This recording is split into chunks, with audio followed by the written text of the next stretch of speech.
Hello, glad you can join me today. This video is mostly for myself, but if it helps you, fantastic. I'm going to be testing 10 different adhesives, and one of them twice, I'll explain why later, for making a 3D gasket. Now, I'll be putting timestamps in the description if you want to jump around, but you probably want to hear the safety part first before you do that. I'm going to jump into that right now.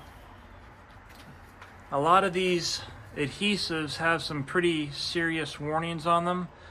Some of them go so far as to say, do not allow contaminated clothing out of the work area. Fortunately, I never contaminated any clothing, but hopefully it goes without saying you'll want to wear a respirator. This is the 3M FF 802. I really like it. It's really comfortable. It's pretty highly rated on Amazon. One of the great features about it is this silicone nose cup right here, so it doesn't fog up your lens. The cartridges and the respirator are sold separately. You're going to want either the OV, that stands for organic volatiles, cartridges, or the combo cartridges that are for both OV and particulate. But what you don't want to do is use a cartridge that does not protect you from OV, right? Because that's what this is. This is a bunch of OV. And then as a bonus, I opted for this. You can go ahead and, you probably can't see it too good, but you can get a film to protect the lens. That's sold separately because it's cheaper to replace a film cover. Actually, you can see it. There's the tab. It's cheaper to replace a film cover than to replace the whole lens. Also a lot easier because you gotta, unscrew this and all that if you're going to replace the actual hard lens. One of the features I really like about it is this button right here. You can push that button and exhale to test the seal. That really gives you some confidence. So apart from the respirator and the cartridges, you're going to want to have rubber gloves and obviously do this outside. All right, so with that out of the way, let's keep going. So, like I was saying, the whole purpose of this is so that I can create what I'm calling a 3D gasket.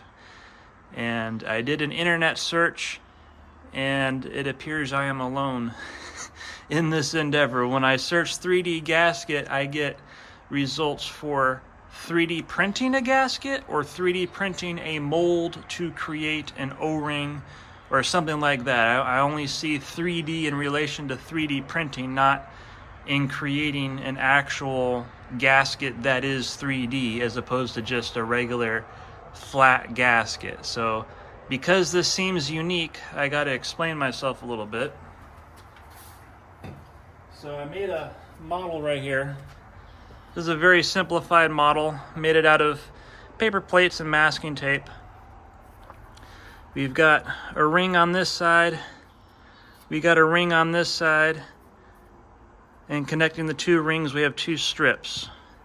So pretend that instead of paper and masking tape, this is neoprene gasket material, colloquially known as rubber sheet, held together with adhesive. So here's the actual material right here.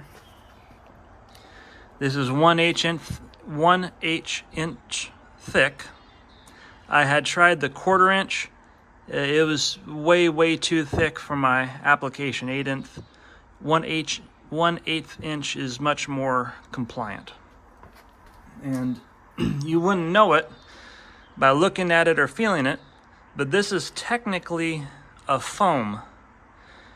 If you stuffed your couch with this, it'd be pretty hard. But it is technically a foam. So both surfaces on either side are non-porous, but in between there's an imperceptibly thin skin on either side, and most of the in-between, if you get it in the light, you might be able to see some sparkles. I guess those are the individual cells of the foam. They're pretty tiny cells. It gives a little bit when I squish it. But yeah, it is technically a foam, and that will be important later.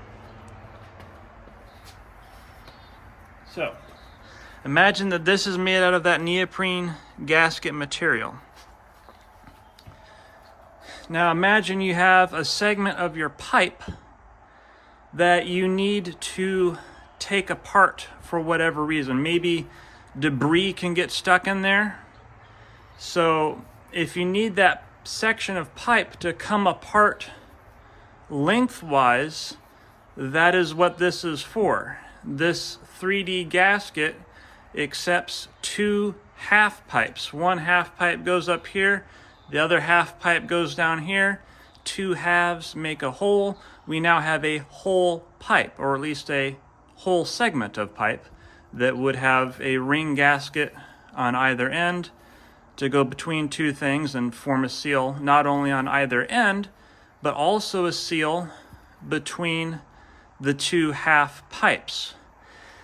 And as you might imagine, the crux of the matter is this joint, right? We need an adhesive that is strong enough for this gasket to stay together. I don't want to have to worry about this coming apart. It also needs to be flexible enough for this gasket to continue functioning as a gasket. And here's a kicker. It also needs to be compliant. You know, it has to be a little squishy so that when the two halves come together, it conforms and forms either an airtight or watertight seal in here. If it forms a hard bead of adhesive, especially if it's a bumpy bead in there, you know, that's opportunity for air to come in or water to come out. So that's what we're up against. That's what we're trying to find, something to meet those almost opposing criteria. And I might even use two different adhesives to get there. I wouldn't mind it. I wouldn't mind it at all. I might use one adhesive first that's the strong adhesive, and then maybe Dremel or chisel away excess, and then follow that up with something that's compliant for the seal part. Now, obviously, the dream would be to cast that as one piece. Like if I have a mold and I pour silicone into that mold and I just have one piece, then I don't have to worry about, you know, any joints that could come apart. However, as you may have figured out by now, that would be an example of a chicken and egg problem, right? In order to cast a silicone piece, you must first have a master from which you create a mold. And right now I'm still trying to build that original. So that's just a phase of evolution that I have not arrived to yet. Right now I'm still trying to make that original, and I want something that will get me by in the meantime. So here I am. I'm going to kind of skip ahead and show you one of them real quick. This is Aquaseal FD. FD stands for Flexible Durable. And here it is. I'm going to give this an early spotlight because I was talking about compliance being one of the things I'm looking for. So if you see here, it's this really nice, squishy, like satisfyingly smooth, squishy rubber. It's as smooth as silicone, but it's squishier than silicone. It's not a foam. I mean, yeah, there's air bubbles trapped in there from when it cured, so I guess you could call it a foam, but it's not really foamy. If it cured perfectly, it would still be a squishy rubber. And that could be what I wind up using on top of the strong adhesive. We'll see. Or if this winds up winning, I might use just this. However, if you look, yeah, there we go. You can see how it's puddled. See how it tried to form a level right here? Unlike the other adhesives, this is really, well, I guess some of them are runny, but this one's definitely the runniest by far. And this is actually intended for field applications where you're repairing a wetsuit or something like that. Wetsuit, dry suit, boots, whatever. And it's got a rip, and you can just put it on there where it's level on the ground and cure. It's not intended for a situation where it is impossible to be level. So each of these tests consists of a circle that is approximately 5 centimeters in diameter. The way I got that circle was I just used a jelly jar, put it down, marked out the circle. Consists of a circle and a rectangle.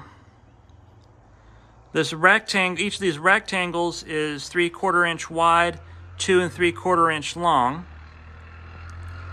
And what I've done is I've beveled all the way around on both sides of all these circles with a Dremel to expose that porous inside so that the glue has something to bite into. Because remember, the top and bottom of this material is non-porous. And then for the rectangle part, I got a couple strips here that failed quality control. What I did is I dadoed halfway through. See? I dadoed halfway through the whole length of it down the middle. Obviously, the thickness of the material, this is 1/8 inch thick, so it's a 1/8 inch wide dado, and 1/2 is a 1/16, so I did it a 1/16 of an inch deep as best as I could all the way through. And again, this exposes that porous inside, and it gives the circle something to rest into.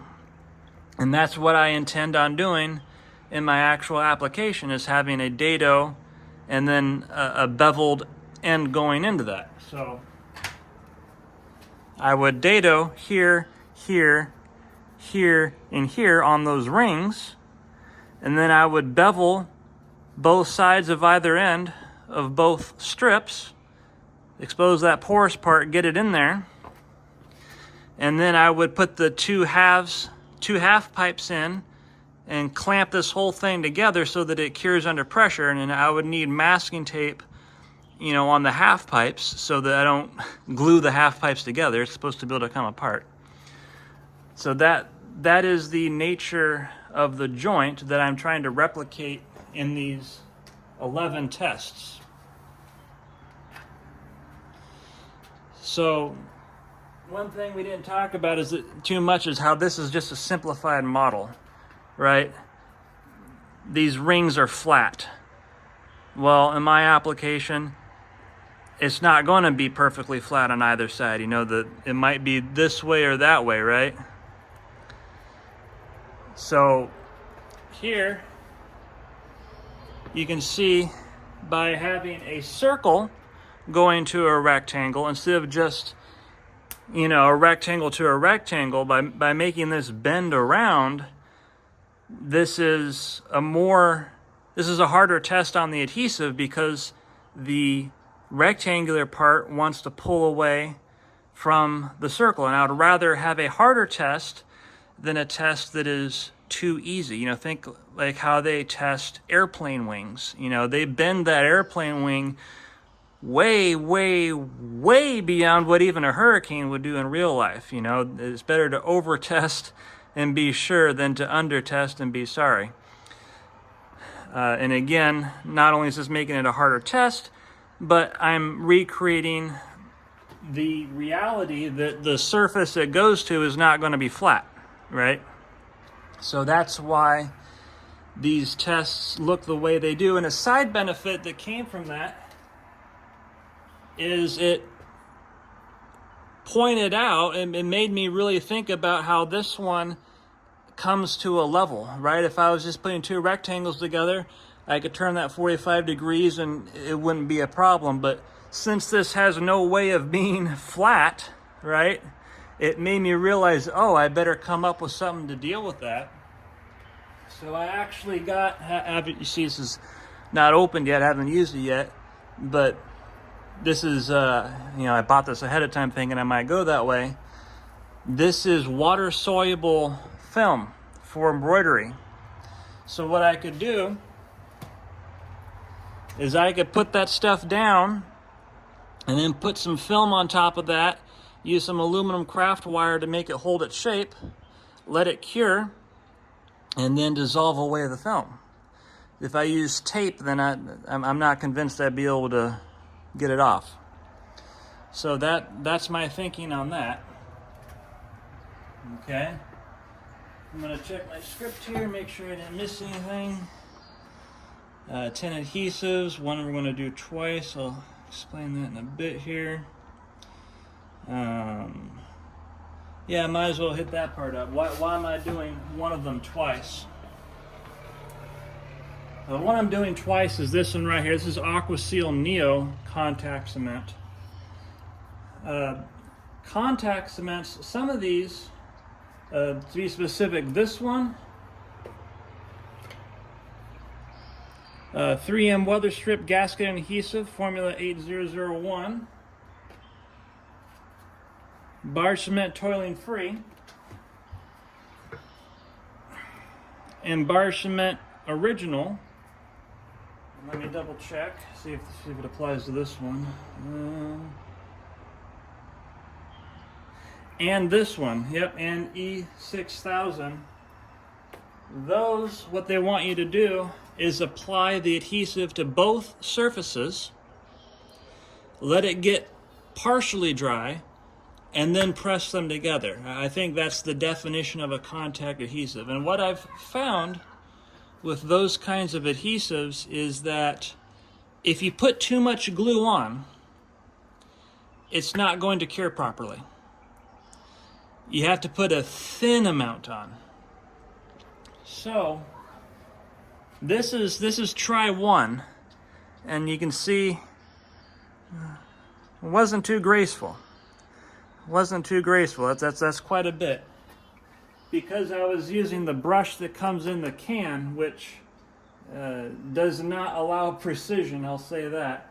Same story for the brush that comes in this can. So I went out and I got some disposable, Amazon ordered some disposable makeup brushes. You get a whole bunch of them real cheap. And some of these cups. I poured it in there, brushed it on, and that allowed me to do much less. So I'm going to see how much stronger that is. Where I learned my lesson on that was back on this one. This was the first one I tried. And here it is. I don't have the bottom piece with me, unfortunately. I forgot that piece, but it just came right apart.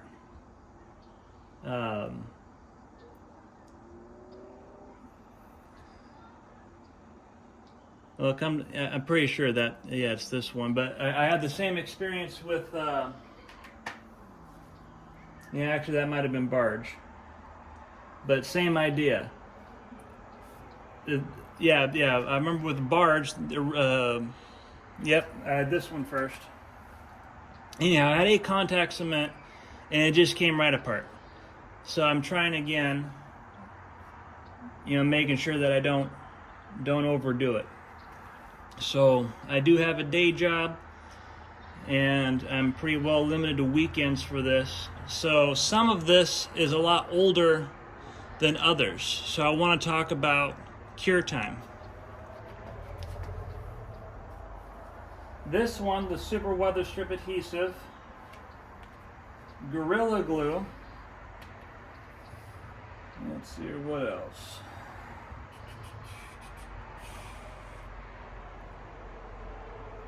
Aquaseal FD.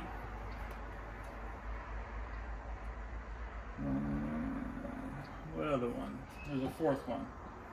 Oh, and try one on this one. Those four, they're at least a month old, maybe 2 months old. And then the other ones, those are about 6 days old now.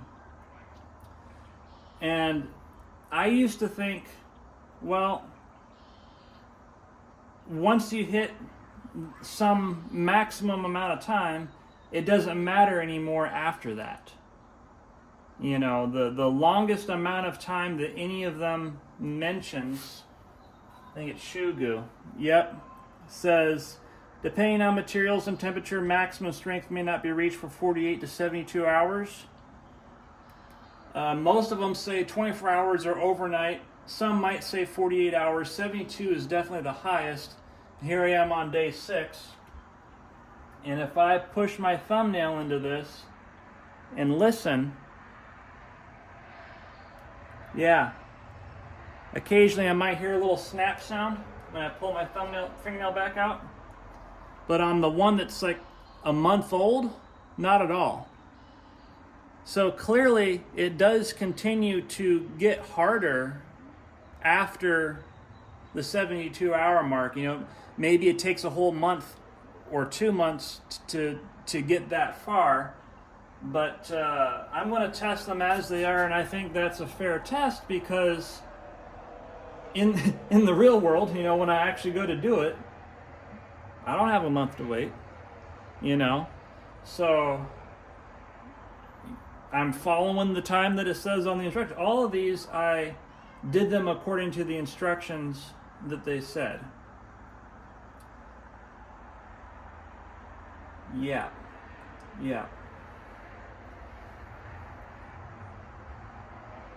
Indeed. All right, let me check the script here. Okay.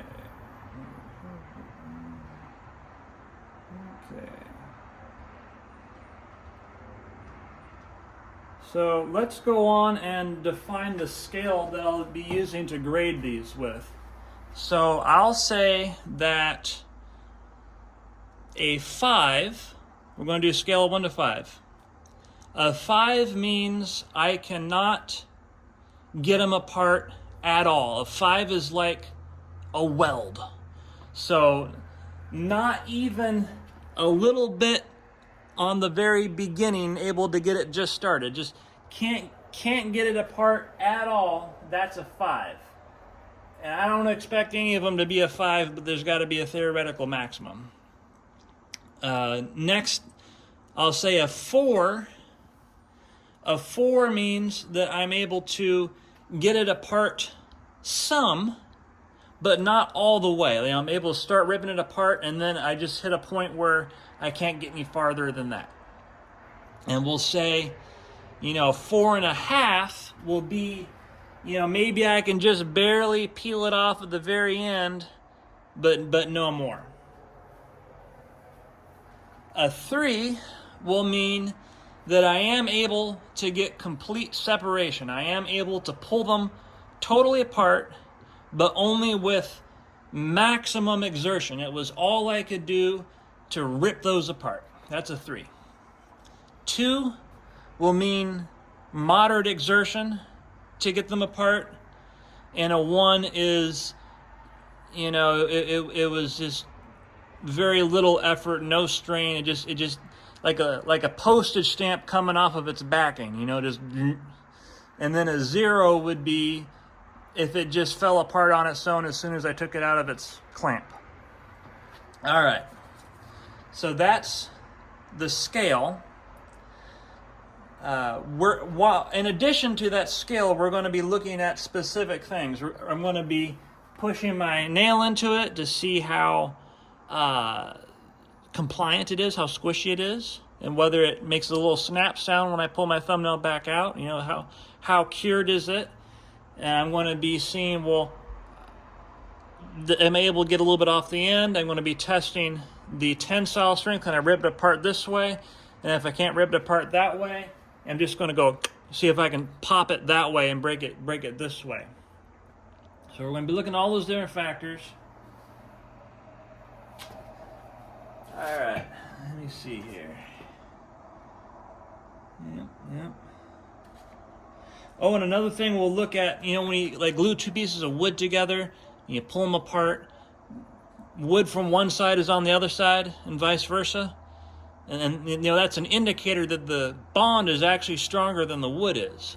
We'll be looking for that. Is there transfer from one side to the other? That means that glue is as strong as is worth having, because any stronger, well, the material is not that strong. The only way it could be stronger at that point is if the adhesive penetrates deeper.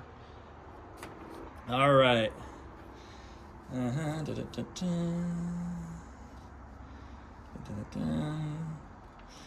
Okay, and just real quick, it's important to know how adhesives work. They're kind of like tree roots. They penetrate down into the pores or the texture, little cracks, little imperfections in the surface. What they do not do is create covalent, aka molecular bonds with whatever it is you're adhering. Now, they might make new molecular bonds with itself, right? Because that resin, that adhesive, can be polymerizing as it cures, but it actually does not make covalent bonds with what it is sticking to. That is purely like tree roots, is how that works. And again, that's why it was so important to bevel those edges and expose that foam as well as that dado, right? Okay.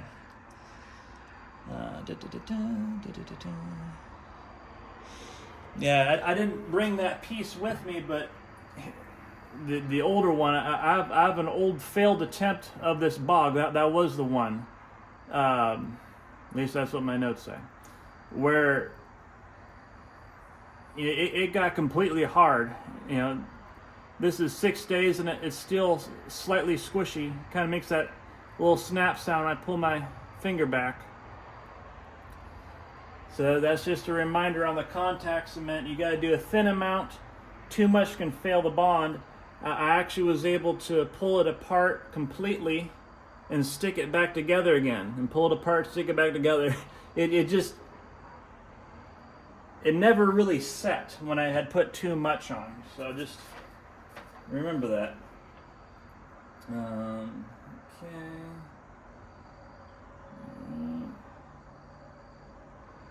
Alright. I'm going to double check, make sure I didn't miss anything.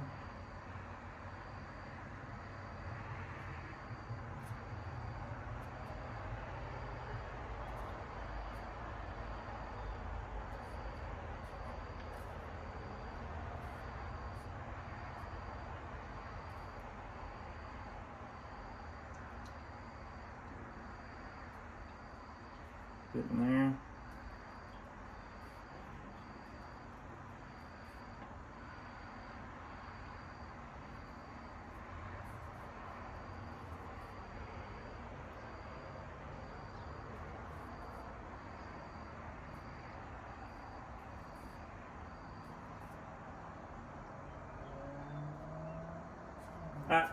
So, in the sports sense of the word, the favorite is this one right here. This is made specifically for neoprene gaskets, and that's what this is, a neoprene gasket.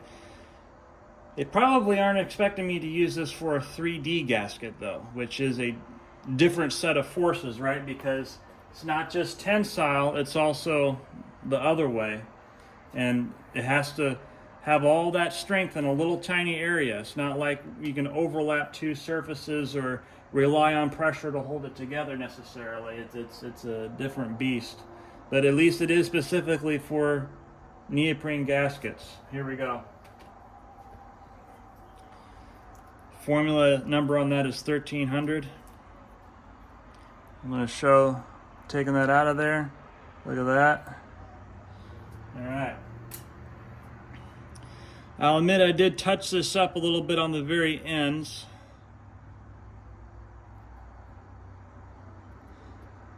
Seems pretty well cured. It's not rock hard, but it's not can't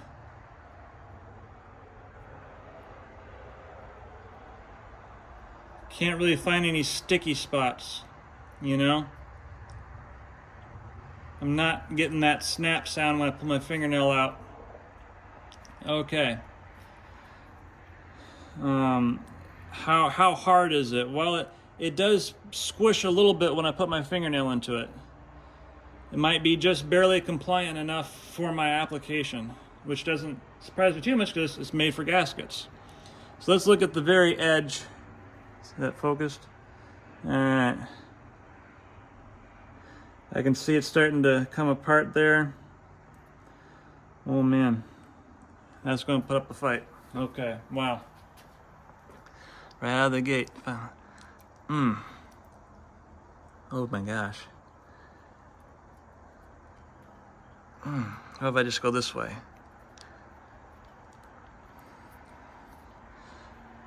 Dang. Oh, that end was weaker. That end was weaker.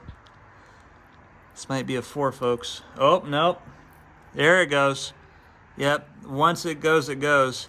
But now, look. I'm ripping. See where it went? I ripped the rubber. I didn't, that's not the adhesive failing. That's the material failing. Yeah, now that I've got leverage, look at that, I'm ripping this material. I don't feel like I should penalize it for the neoprene failing, that because man, son of a gun. Wow. That's crazy. Look at that.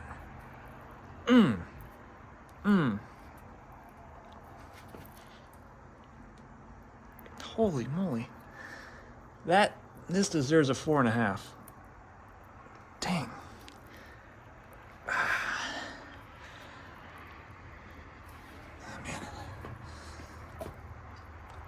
It's really being tested, me or the glue.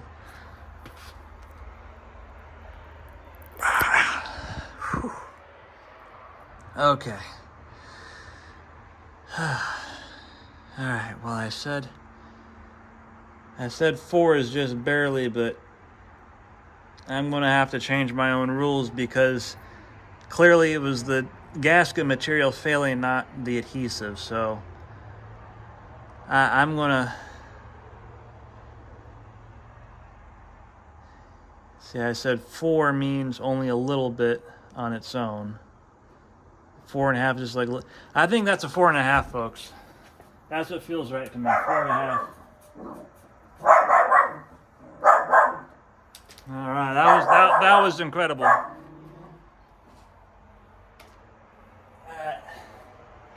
The next one is Scotch Weld flexible formula.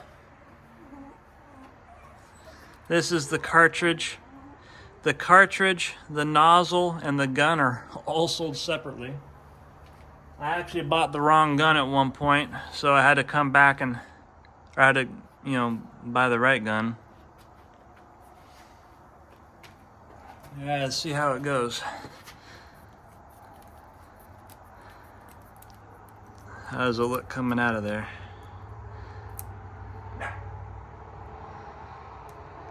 Okay.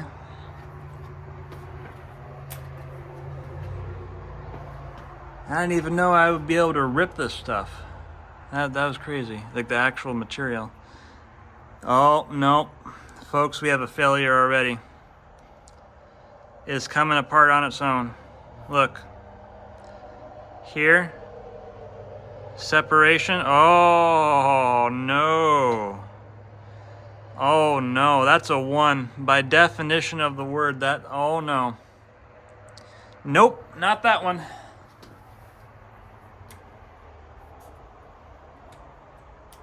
Okay. And look at this piece that came off. No residue, or almost no residue. Very close to 0 residue. Okay, that is not a winner. Okay. Let's try this one. Check my notes real quick here. Yep. Okay, so I want to give a shout out to Apache Ranch YouTube channel. Encouraged me to try this one. This was the first one I acquired. And then I started thinking, well, maybe I should invest in some other ones. And hey, how do I know this is best, right? So, I mean, I'll admit I didn't do the fingernail test and everything on the Scotch Weld, but not worth it. That's clearly not it. This one, I think it really shrunk down in there. Look how there's like gaps between beads.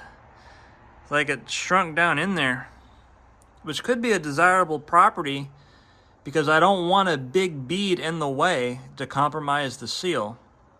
But of course I could chisel or Dremel if I had to.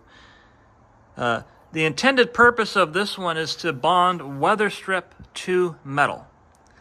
So clearly this is not its intended use case because I am bonding rubber to rubber, and I am doing so in a pretty unusual 3D configuration instead of just two flat surfaces mashing together.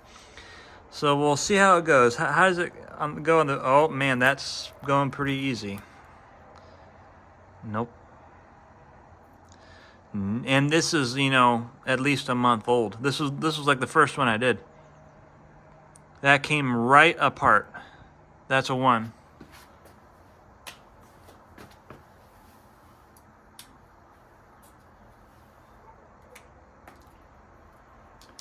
Okay, now we're going to do the one that actually has 2, for the reasons explained.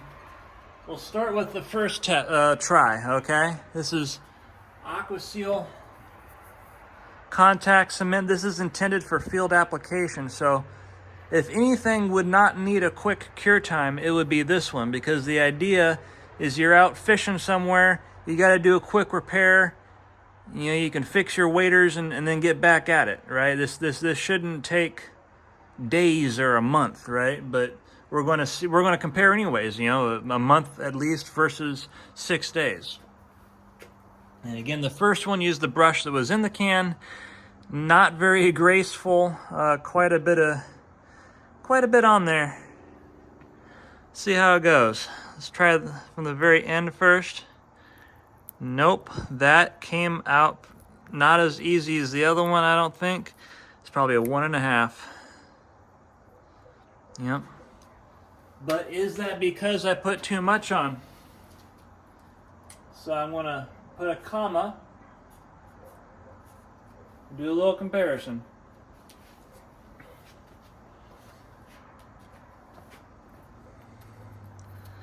Pull this apart. No adhesion to the ring that I could see. Let's try from the end again.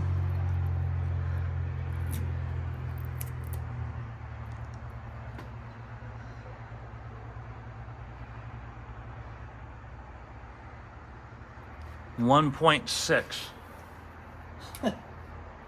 I think it was very slightly more difficult to pull apart, but pretty bad on the scale.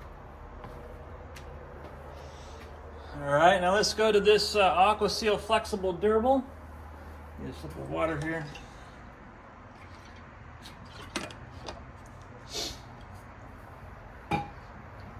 Oh, I should mention, because this brush in the can was so bad, I used this. I poured.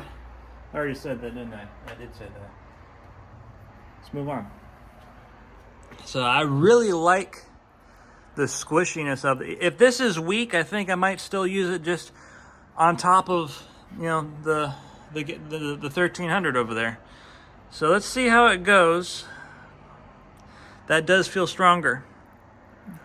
It is coming apart though.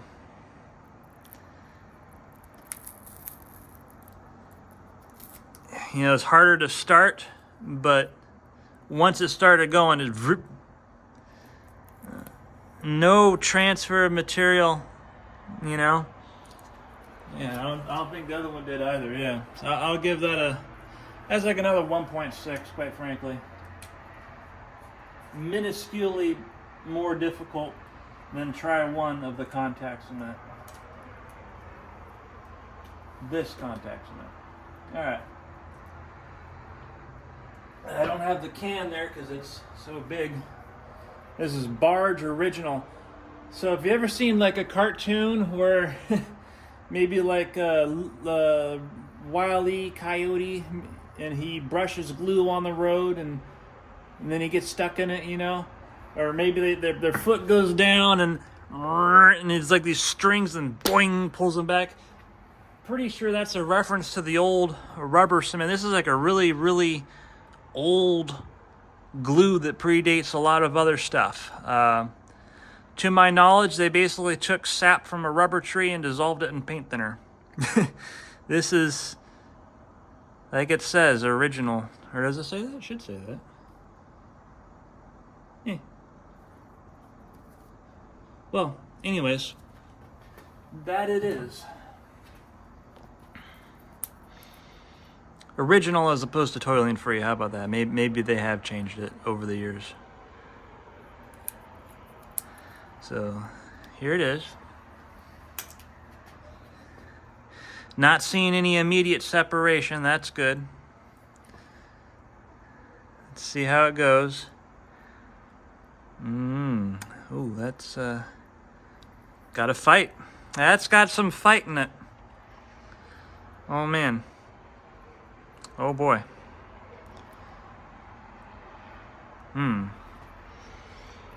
Oh, it started. Okay, I want to test this way. But yeah, now that it started. Yeah, once it starts, it took a chunk out. That was strong.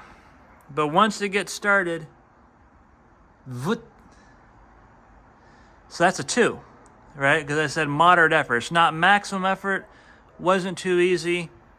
I'll call that a 2 on the scale.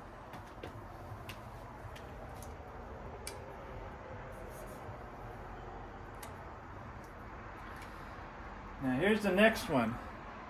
It says, same great results. Toluene-free formless. They're not getting as bad at chemical fumes. Tell you why I'm skeptical. I think having a strong solvent like toluene softens the neoprene rubber so that the adhesive can penetrate better. So I'm not 100% confident this really will be the same great results. We'll see.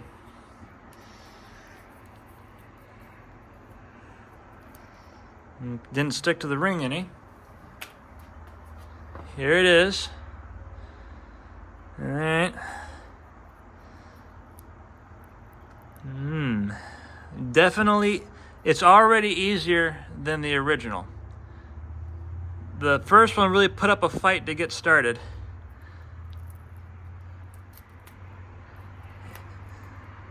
And I'll give it a 1.6.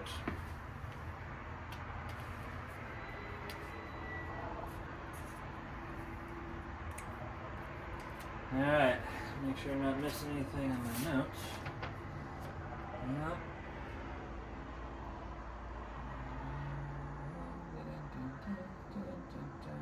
Oh, petroleum jelly, pro tip. Yeah, you want to put some petroleum jelly on these threads so they don't get stuck. This one, you probably see I had to use a C-clamp to crush down and pop it open. I've since put petroleum jelly on there so I don't have that problem again. This one was so bad because I went to use it a second time. Yes, that failure must have been this one if I had went to it a second time. That very first failure I was talking about, the contact cement. Anyways, it was on there so much I had to poke holes in here with a nail to get it out. I will let you know about the thinner, actually. This is the thinner for it. It's basically paint thinner, but instead of for thinning paint, it's for thinning glue. Because with Barge, for porous surfaces, you can do 2 coats. So I put it in there, I used the brush, did the first coat, let it sit for a while, and I came back to do the second coat, and instead of, pouring out of that can again, I just put some thinner in here because by then this had like evaporated partially, right? I just put some thinner in there, swirled it around, got rid of the excess thinner, and then used that. So, thinner lets you revive a can or revive what you've already poured out. That's cool. Let's see, anything else that I'm missing?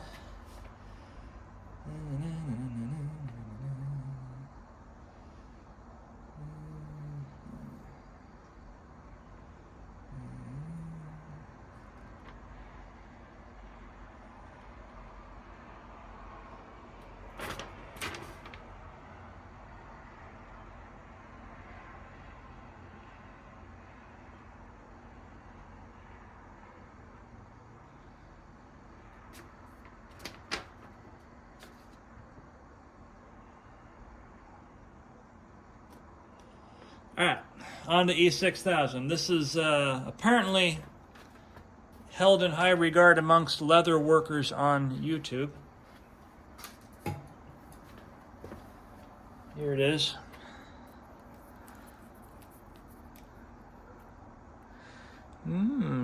Little something there. Okay. Alright, I don't see any immediate separation. How's it feeling? It did immediately give a little bit. Just a little tiny bit.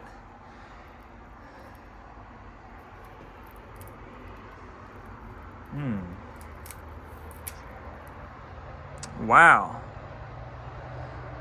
Oh man, I didn't expect that. It took a chunk. It came apart easy, but it took a chunk with it. 2 1/4.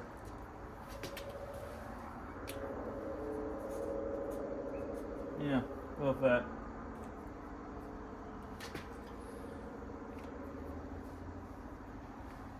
Here's shoe goo. I don't feel any stickiness left. I think just yesterday, I think it did. Okay, let's pop it open. Being particular about hitting all the stickiness and compliance and all that jazz, it kind of matters less seeing how poor they performed compared to the 1300. So I'm okay skipping some of that stuff that I said I was going to do. But still, make a note on this one just because I kind of remembered, I guess. That's putting up a fight. Oh, it just cracked. Didn't put up too much of a fight, actually. Yep. That's a 2. No transfer either. So the adhesive is definitely weaker than the material on shoe goo. One thing I'll say about shoe goo, just kind of a curious aside, as it was drying, it got kind of chunky, and I mashed it in as good as I could with the blunt end of that brush just to try and have a good single strong run of adhesive instead of little clumps.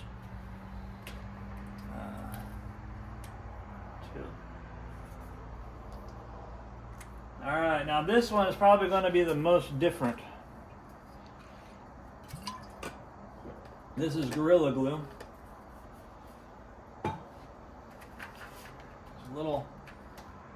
This is the plate that I had it on originally.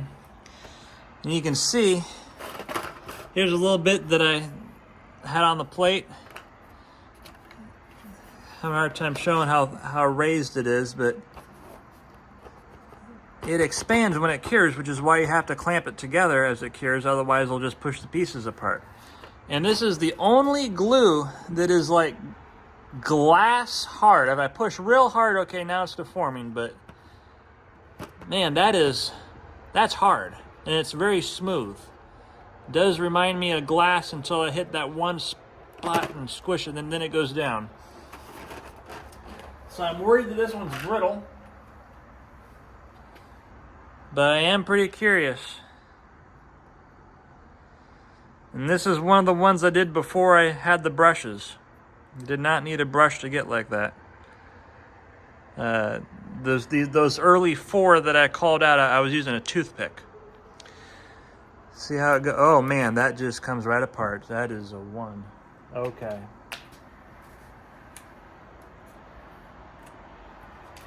Well, I think we know who won that contest. I think we know who won that contest. Yep, I think we got all the information we wanted. Oh,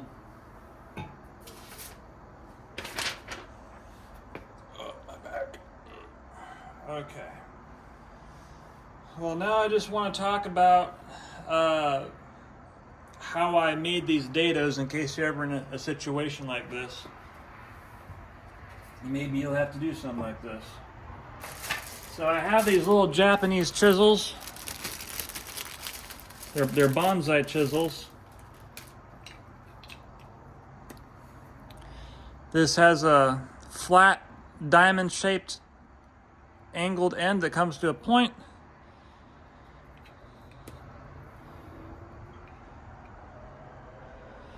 This one, I think that's the U-shaped one. Yep. Let's see if I was right. Yep, and this is the V-shaped one. So I got those chisels.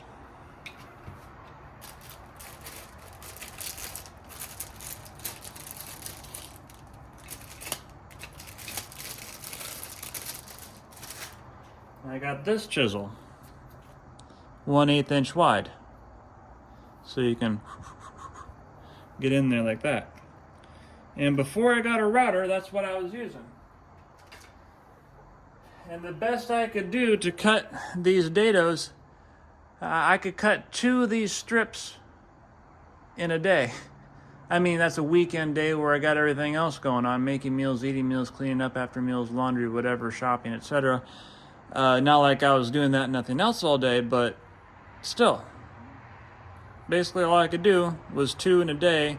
Rubber does not want to be chiseled. You know, imagine trying to sculpt your tire. So what I did is I got a router and a router table. And I got some baseboard, sacrificial baseboard, double stick tape, that's what's on there. Drilled some holes, put that material on there, and ran that through the router. So the router bit was up 1/4 inch. This is 3/16 of an inch. 1/4 inch is 4/16. 4/16 minus 3/16 is 1/16. That's half of my 1/8 inch material. So that should get me halfway through, right? Well, not so easy, because if you've ever worked with wood, you know that wood is not, fill in the blank, wood is not what? Wood is not flat, because it's wood, right? Wood warps, that's what it does. So, even with all this tool assistance, because the baseboard's not perfectly flat, I still have to come in with a Dremel and with chisels to, oh yeah, I have my Dremel too, but you know, it was between Dremels and chisels first, but even with this, I had to come in with the Dremel and chisel to try and level it out. Just with a router, it'd be deeper on one end than the other, you know. And because that fence only goes so far back, I couldn't even do it all get all the pieces in one go. You know, I had as far back as it could go, and then had to make a couple more on another piece. Just in case you're ever in a situation like that. Also, cutting this material. I was very surprised that a good pair of scissors can cut this. I wouldn't use, you know, paper scissors or fabric scissors, but you just cut it real easy. That's why this was in half. This is the first one that I tested the scissors on, that old failed piece. Before that, I was using the chisels actually to cut through, or no, I was using an X-Acto knife. that was extremely difficult, like hand crampingly difficult. You know, I would be lucky to get a ring done, let alone the other 3 pieces in one day, you know. It was really, well, maybe I could do it in a day, but I mean, it was really slow going. It was pretty painful, even when I kept replacing the blades, but those scissors just really cut it easy. Okay, let's see, what else is on the sheet here?